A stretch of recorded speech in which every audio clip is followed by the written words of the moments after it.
इंसान को जब शारीरिक दर्द होता है तो वह ठीक से पहचान सकता है कि उसे कैसा और कहाँ दर्द हो रहा है। लेकिन जब दर्द आत्मा के भीतर होता है तो वह केवल इतना जान पाता है कि उसे अंदर कहीं कुछ गहरा दर्द है, लेकिन वह उस दर्द के एग्जैक्ट पिन पॉइंट सोर्स को मार्क नहीं कर पाता। उसे केवल इतना लगता है कि कहीं कुछ गड़बड़ है, और कभी कभी तो यह गड़बड़ उसे इस हद तक ज़्यादा लगती है कि वह सोचता है कि इस दर्द को सहने से बेहतर है कि अपनी जीवन लीला ही समाप्त कर ली जाए, क्योंकि यह गड़बड़ इतनी मायावी होती है कि पहली बात तो इसे परिभाषित करना मुश्किल होता है, और अगर उनमें से कुछ लोग परिभाषित कर भी लेते हैं तो उसे बयान या उसे व्यक्त करने के लिए सही डॉक्टर यानी ऐसा इंसान नहीं मिलता जो पूरी तन्मयता और पूरी आत्मानुभूति के साथ उसके दर्द को समझ सके। और सच कहूं तो आत्मा के अधिकांश दर्द ऐसे होते हैं जो केवल ऐसे सही डॉक्टर के सुन लेने भर से ठीक हो जाते हैं, और जब तक कोई ऐसा डॉक्टर नहीं मिलता तब तक आत्मा के ये दर्द बहुत भारी लगते हैं, जैसे कि दम घुट रहा हो। तो आज मैं आपको बताता हूं कि इस दर्द की जड़ें कहां होती हैं, और साथ ही कैसे आप इन संकेतों के मिलने पर अपनी आत्मा के उस दर्द को दूर कर सकते हैं। तो चलिए मेरे साथ एक और बहुत ही जीवनोपयोगी सफर पर आगे चलते हैं।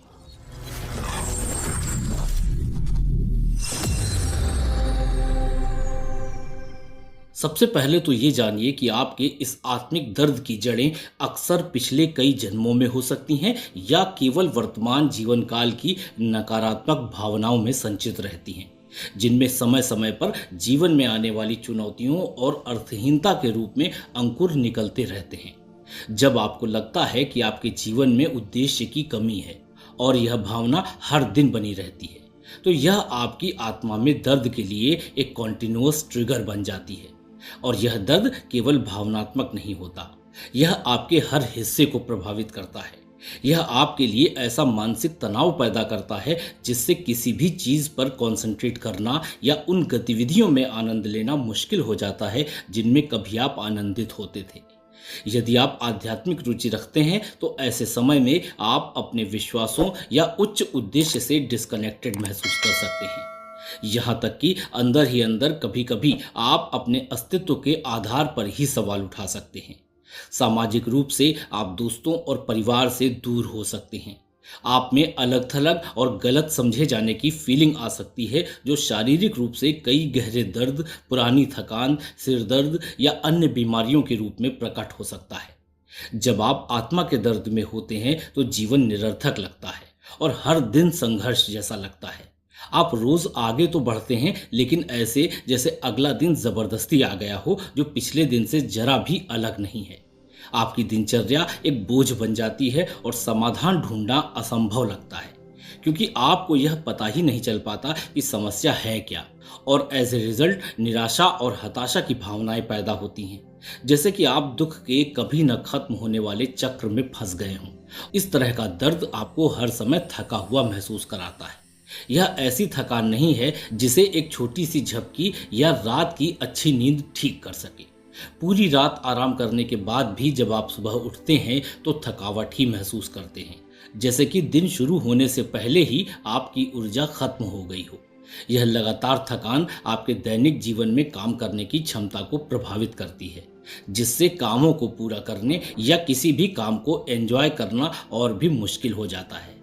आपका नासमझ दिमाग यह समझने की बहुत कोशिश करता है कि आखिर हो क्या रहा है, लेकिन वह समझ ही नहीं पाता, और इससे आप और भी ज्यादा थका हुआ महसूस करते हैं। यह थकान आपके नजरिए, आपकी सेहत और जीवन के प्रति आपके समग्र दृष्टिकोण को प्रभावित करती है। आपको ऐसा लग सकता है कि अब आप इससे उबर नहीं पाएंगे, और धीरे धीरे यह आपकी आंखों से बाहर दिखने लगता है, जिसे अक्सर सोल विंडो भी कहा जाता है। आप लोगों से नजरें नहीं मिलाना चाहते क्योंकि आपको डर है कि वे आपके उस खोखले हिस्से को देख लेंगे जिसे आप छिपाने की कोशिश कर रहे हैं। और यह स्टेज जब जल्दी खत्म नहीं होती तो धीरे धीरे आप यह मानने लगते हैं कि आप मानसिक रूप से बीमार हैं। और एक तरह से यह सच भी है, क्योंकि आत्मा के आंतरिक भाव में मन, इच्छा और भावनाएं तीनों शामिल रहते हैं। और इसीलिए जब आप आत्मा के दर्द में होते हैं तो आपको दवा की आवश्यकता नहीं होती। दवा शरीर के लिए तो एक इलाज है, लेकिन यह आपकी आत्मा को और भी अधिक परेशान और दमित कर सकती है। तो इसकी दवा है क्या? ध्यान यानी मेडिटेशन। ध्यान आपकी आत्मा के लिए एक शक्तिशाली उपाय है। यह आपकी आत्मा के लिए खोखलेपन से बाहर आने और उसे कुछ ताजी हवा पाने में मदद करता है, ताकि अंततः आपकी आत्मा फिर से सांस ले सके। जब आप अपनी आत्मा को ठीक करते हैं तो आपका शरीर और मन भी ठीक हो जाता है। आपके आत्मिक दर्द का दूसरा संकेत है आपकी ग्रोथ और डेवलपमेंट में बाधा। यह दर्द आपको अपनी भावनाओं को प्रभावी ढंग से इस्तेमाल करने से रोककर एक ही जगह अटकाए रखता है। आत्मा, जिसमें मन, इच्छा और भावनाएं शामिल हैं, हम कैसे महसूस करते हैं और कैसे प्रतिक्रिया करते हैं, इसे विनियमित करने में एक महत्वपूर्ण भूमिका निभाती है। जब आपकी आत्मा ठीक नहीं होती है तो आपका मन और भावनाएं दोनों ही अव्यवस्थित हो जाते हैं, जिससे आप अक्सर गैर जिम्मेदाराना और अप्रत्याशित व्यवहार करने लगते हैं। आप खुद को बिना किसी वजह के गुस्सा होते हुए या अप्रत्याशित रूप से रोते हुए पा सकते हैं। जैसे जैसे आपकी आत्मा का दर्द गहराता है, आपकी इच्छा शक्ति कम होती जाती है। आप अपने इरादों को पूरा करने के लिए संघर्ष करते हैं। आप अपने गुस्से को नियंत्रित करने की कोशिश कर सकते हैं, क्योंकि आप जानते हैं कि यह गलत है, लेकिन अगली सुबह आप फिर से चिढ़ महसूस करते हुए उठते हैं। और यहाँ तक कि सुबह आपके ही पैर से बेड के नीचे चला गया आपका स्लीपर भी आप में झुंझलाहट भर देता है। और फिर ऐसी ही छोटी छोटी कई चीजें आपका पूरा दिन बर्बाद कर देती हैं। और एक बार फिर अपनी भावनाओं को नियंत्रित करने का आपका संकल्प गायब हो जाता है। कई दिन ऐसा होने पर लगता है कि आप जीवन में आगे नहीं बढ़ रहे, क्योंकि आप अपनी किसी भी योजना पर टिके रहने में असमर्थ हैं। और एक बार आपका इनिशियल एक्साइटमेंट फीका पड़ा नहीं कि फिर आप अपने जीवन में पीछे मुड़कर देखने पर वहां सिर्फ अपने बर्बाद हुए समय और ऊर्जा को देखते हैं, जो केवल आपके क्रोध और हताशा को और बढ़ाता है। आप अपने फंसे होने के बारे में पूरी तरह जानते हैं, लेकिन आप ये नहीं जान पाते कि इस चक्र से मुक्त कैसे हुआ जाए। भविष्य अंधकारमय लगता है और बेहतर दिनों की उम्मीद कम होती जाती है। ऐसा महसूस हो सकता है कि आप किसी अभिशाप के अधीन हैं, जिससे आप बच नहीं सकते। नकारात्मक भावनाओं के साथ यह लगातार संघर्ष आपको ज्यादातर समय उदास और क्रोधित महसूस कराता है। दूसरों के साथ बातचीत अक्सर आपकी मदद नहीं करती, क्योंकि लोग आपकी आंतरिक उथल पुथल को समझ ही नहीं पाते, बल्कि इसी वजह से वे आपकी नकारात्मक भावनाओं को और भड़काते हैं, जो आपको यातनापूर्ण लग सकता है। लेकिन यहीं पर है वह चेक जिसे आपको समझना है। इनफैक्ट यह ब्रह्मांड का आपको ठीक करने का एक तरीका है, लेकिन जब आप इतने दर्द में होते हैं तो इसे इस रूप में समझ पाना मुश्किल होता है। लोग आपसे यह सवाल न करें कि आप इतने दुखी या क्रोधित क्यों लग रहे हैं। अपने चेहरे पर आप एक नकली मुस्कान रखे रहते हैं, और लगातार यह एक्टिंग थका देने वाली होती है। आप चाहते हैं कि लोग आपको अकेला छोड़ दें, ताकि आप अपनी सच्ची भावनाओं को बिना छिपाए उनका सामना कर सकें, क्योंकि यह निरंतर दिखावा आपकी ऊर्जा को खत्म कर देता है और आपकी भावनात्मक पीड़ा को गहरा कर देता है। शायद ही आपको आभास हो कि कई लोग अपनी आत्मा के इस दर्द का अनुभव सिर्फ इसलिए करते हैं क्योंकि उन्होंने दूसरों की देखभाल करते समय अपनी ज़रूरतों को अनदेखा किया है। ऐसे लोग अक्सर अच्छे दिल वाले और निस्वार्थ होते हैं, जो अपने आसपास के सभी लोगों की मदद करना चाहते हैं। हालांकि इस निस्वार्थता की असली कीमत उन्हें तब पता चलती है जब उन्हें अपनी लाइफ में ज़रूरत पड़ने पर दर्द के सिवाय कुछ नहीं मिलता। लेकिन एक सीमा के बाद अपने स्वयं के स्वास्थ्य और खुशी को प्राथमिकता देना आवश्यक है। दूसरों की वास्तव में देखभाल करने के लिए आपको पहले खुद की देखभाल करनी चाहिए। किसी डूबते को बचाने के लिए आपका अच्छा तैराक होना बहुत ज़रूरी है। इसका मतलब है कि अपनी ज़रूरतों, भावनाओं और दर्द को समझने और उनका समाधान करने के लिए समय निकालें। अगर आप सबसे पहले खुद से प्यार और सपोर्ट नहीं करते तो आप किसी और को प्रभावी ढंग से प्यार या सपोर्ट नहीं दे सकते। और एट लास्ट थर्ड पॉइंट, कि हर समय अकेलापन महसूस करना एक और गहरा और दर्दनाक अनुभव है। दूसरे लोगों के आसपास होने से कोई ज़रूरी नहीं है कि आप कम अकेलापन महसूस करें। हो सकता है कि आप परिवार या दोस्तों से घिरे रहते हों और फिर भी आपको अकेलेपन का गहरा एहसास हो। यह लगातार अकेलेपन का एहसास आपको दूसरों के आसपास होने के उद्देश्य पर सवाल उठाने पर मजबूर करता है, जिससे आप खुद के साथ अकेले रहने को प्रेफर करने लगते हैं। आप अक्सर एकांत चुनते हैं क्योंकि लोगों के आसपास होने से आपकी नकारात्मक भावनाएं भड़कती हैं। ऐसी परिस्थितियां आपको बेहतर महसूस कराने के बजाय और भी बुरा महसूस कराती हैं। लोग अक्सर दखल देने वाले सवाल पूछते हैं, जैसे कि आखिर क्या गड़बड़ है, आप इतने शांत क्यों हैं? और दूसरों के यह सवाल आपकी निराशा को और बढ़ाते हैं। आपको खुद ही नहीं पता होता कि समस्या क्या है, इसलिए आप उन्हें भी यह समझा नहीं सकते। और यह दर्शाता है कि आप कितना बुरा महसूस कर रहे हैं। और इसी असुविधा से बचने के लिए आप दूसरों से दूर रहना चुनते हैं। कभी कभी गहराई से सोचना या बिल्कुल भी ना सोचना वर्तमान क्षण से भागने का मौका देता है, विशेषकर तब जब वर्तमान बहुत ही दुखद, कष्टप्रद, भारी या अकेला महसूस कराता हो।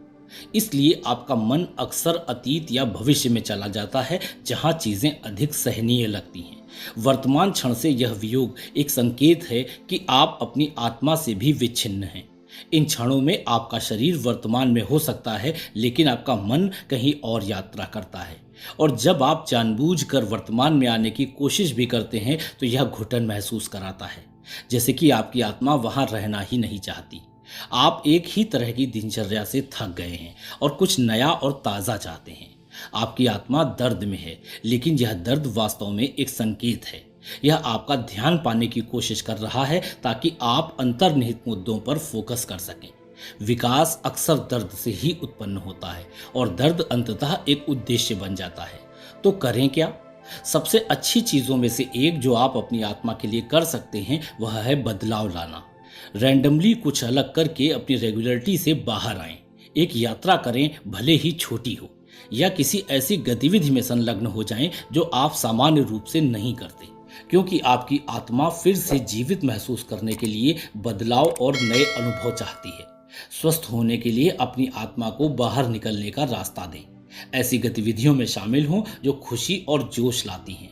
इससे आपकी आत्मा को सांस लेने और दर्द से राहत पाने में मदद मिलेगी। अपने उद्देश्य को जाने बिना जीवन निरर्थक लग सकता है।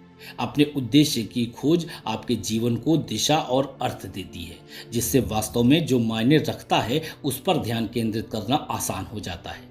और फिर जब आप अपना उद्देश्य पा लेते हैं तो आप जानते हैं कि आपको क्या करना चाहिए और क्या नहीं। यह स्पष्टता आपको उन चीज़ों से दूर रहने में मदद करती है जो आपको निराश करती हैं। जैसे जैसे आप अपने उद्देश्य से जुड़ी गतिविधियों में शामिल होते हैं, आपकी आत्मा अंधेरे से निकलकर प्रकाश में आ जाती है। आप अधिक संतुष्ट और ऊर्जावान महसूस करते हैं। जब आपका मन और इच्छा शक्ति मजबूत और स्वस्थ होगी तो नकारात्मक भावनाओं को संभालना भी आसान होगा। आत्मा के दर्द को समझना और उसका समाधान करना आपकी ओवरऑल वेलबींग के लिए महत्वपूर्ण है। यह समझें कि यह दर्द कंप्लीटली ओके है और ज़रूरत पड़ने पर दूसरों की हेल्प लेना एकदम नॉर्मल है। आप जो अनुभव कर रहे हैं उसके बारे में किसी ऐसे व्यक्ति से बात करें जिस पर आप भरोसा करते हो। ध्यान, प्रार्थना या प्रकृति में समय बिताने जैसी स्पिरिचुअल एक्टिविटीज में शामिल होना आपको अपनी आत्मा से फिर से जुड़ने और शांति पाने में मदद कर सकता है। आपकी नकारात्मक भावनाओं की जड़ को समझने के लिए अपने जीवन के अनुभवों पर विचार करें, अनसुलझे मुद्दों की पहचान करें और उन्हें ठीक करने का प्रयास करें। याद रखिएगा कि ठीक होने में समय लगता है, इसलिए धैर्य परम आवश्यक है। हर छोटी छोटी जीत का जश्न मनाएं और असफलताओं से निराश न हो। अगर आप अभी भी मेरे साथ हैं तो आई होप कि आपको वीडियो उपयोगी लगा होगा और आपके माइंड में इस वक्त जो भी चल रहा हो कृपया एक कमेंट में बताएं। मैं आपके कमेंट्स पूरे दिल से पढ़ता हूं। चैनल पर पहली बार आए हैं तो जीवन के लिए ऐसे ही उपयोगी वीडियो के लिए चैनल को सब्सक्राइब कर लीजिएगा। एक बार फिर आपके बेस्ट वर्जन के लिए शुभकामनाएं देते हुए आज चलता हूं। फिर मिलता हूं।